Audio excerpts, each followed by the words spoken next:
আগেরবার তো দিদিভাইকে রং লাগাতেই পারিনি, ঘরে দরজা বন্ধ করে বসেছিল। পারিনি তো কি হয়েছে, এবারে লাগাবো। কিভাবে? আগেরবারের মতো এবারেও ঘরে ঢুকে বসে থাকবে। ও কি ভেবেছে হোলির আগের দিন সাদা জামা পরে গোটা পাড়া ঘুরে বেড়াবে, কিছু রং লাগাতে পারবে না? আর এবারে তো আমরা 3 তারিখের ভয় আগে আগে হোলি খেলছি। সে দেখি ও জানে। শোন শোন প্ল্যান তো শোন।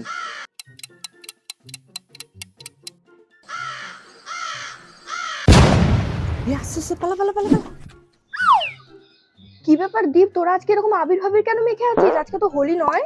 আরে আবিরগুলো আমি টেস্ট করছিলাম, কালকে তো হোলি, আজকে এমনি দেখছিলাম। শোন দীপ, এসব হোলি খেলাটা একদম শরীরের পক্ষে ভালো না। কত ক্ষতি হয় বলতো, চোখে চলে গেলে চোখের ক্ষতি হবে, নাকে চলে গেলে শ্বাস নিতে প্রবলেম হবে।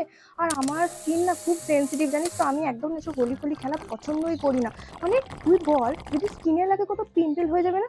তাই আমাকে তোরা কিন্তু একদম এসব আবির ফাবির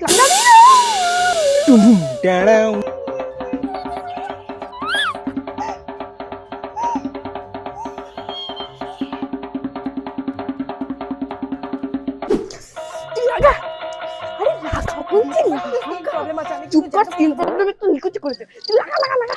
আরে আমি বলছি লাগা লাগা।